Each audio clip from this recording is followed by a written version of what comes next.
and scroll. Talk and scroll. Talk and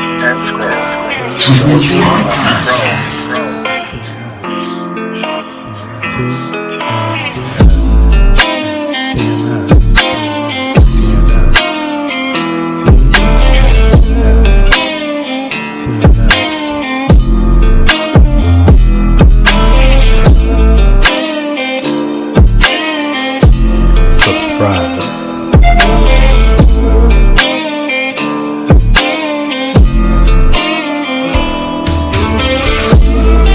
Hey, what's going on? This is TNS Time and Space, and I would like to welcome you to episode 6. We're building up momentum. Episode 6 of Talk and Scroll. Before I get started, I just want to encourage you once again to like, comment, and subscribe, and make sure you hit that bell notification so you can be made aware of any time that I put out content. But anyway, now that the housekeeping is done, let's go ahead and get into it. I wasn't going to talk about this anymore, but honestly, this has gotten the most views, the most engagement. And also, too, when you're doing videos or when you're producing content every day, the only thing that's going to keep you going is when you talk about, issues or you put out content that resonates with you. And this story continues to resonate with me.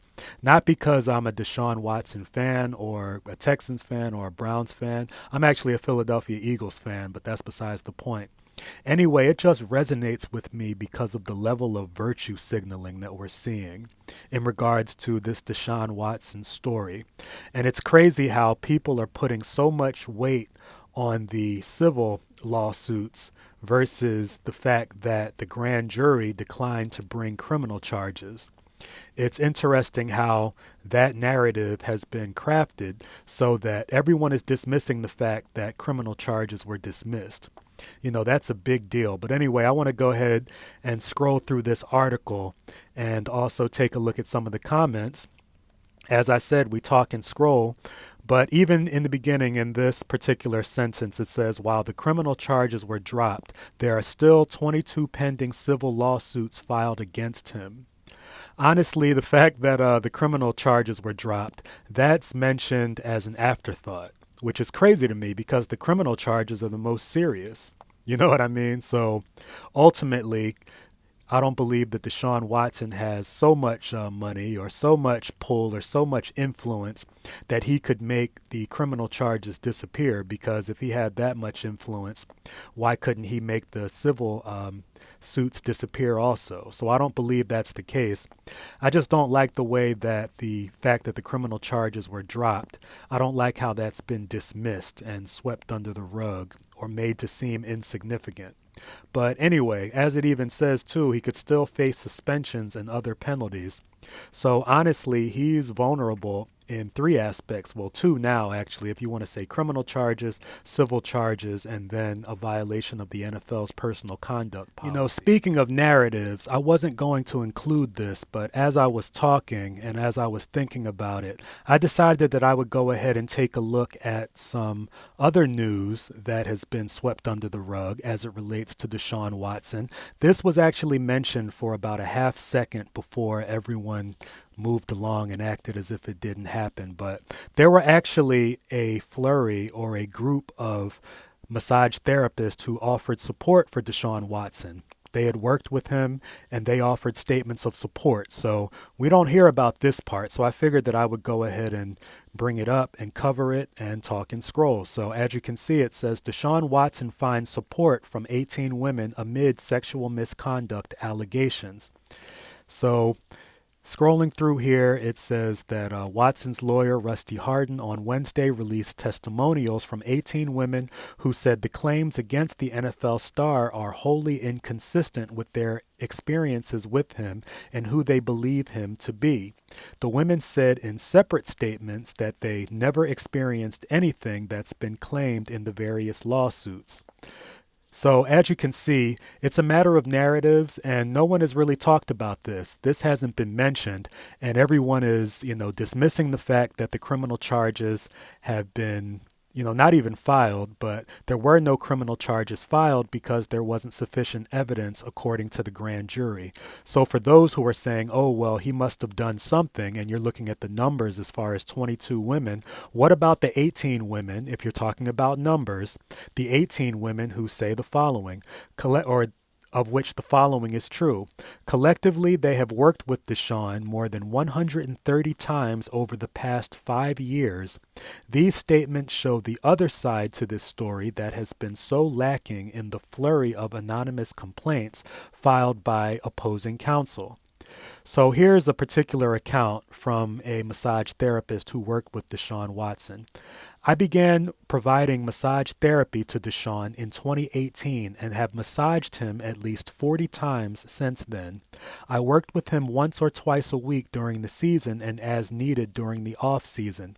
Early on, he said he wanted me to focus on his hamstrings. He had a trainer that worked on his upper body and just to work the lactic acid out of his legs.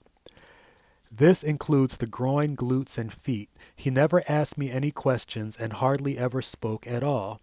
In all that time, I never had a single uncomfortable or inappropriate experience with Deshaun. So I'm not going to read all of the accounts verbatim. However, I just wanted to offer another side. And again, it's a matter of narratives. This part has been swept under the rug. So if you're going to automatically assume that the 22 allegations are credible, and if it's all about believe all women, well, what about believing the women who have another view of Deshaun Watson? What about the other women who have worked with him who have not had this experience? Because if anything, if he's the type of person where it's the more the merrier and he's a serial abuser, then these 18 women should have the same account.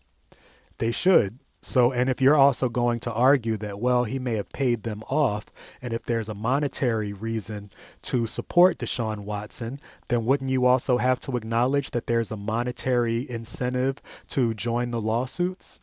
I mean, honestly, I wouldn't be surprised if there were more women to join the lawsuit. I'm surprised there weren't more in that case because there were 22 women, all had similar stories and what have you, but that story can be crafted.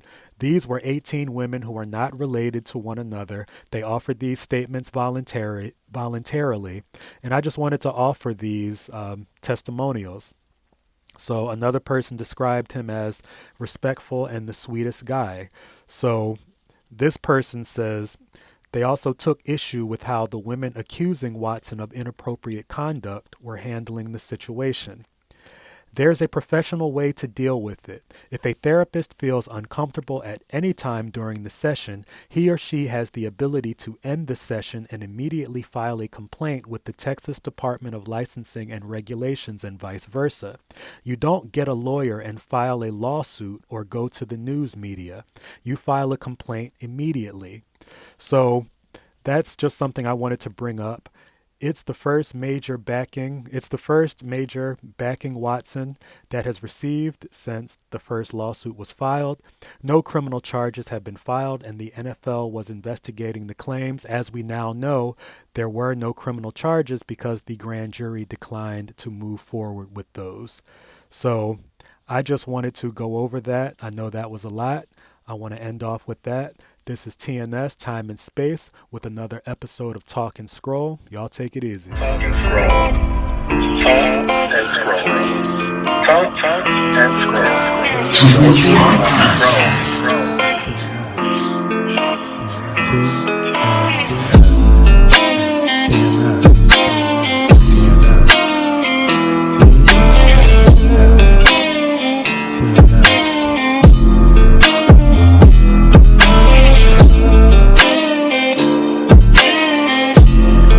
Subscribe.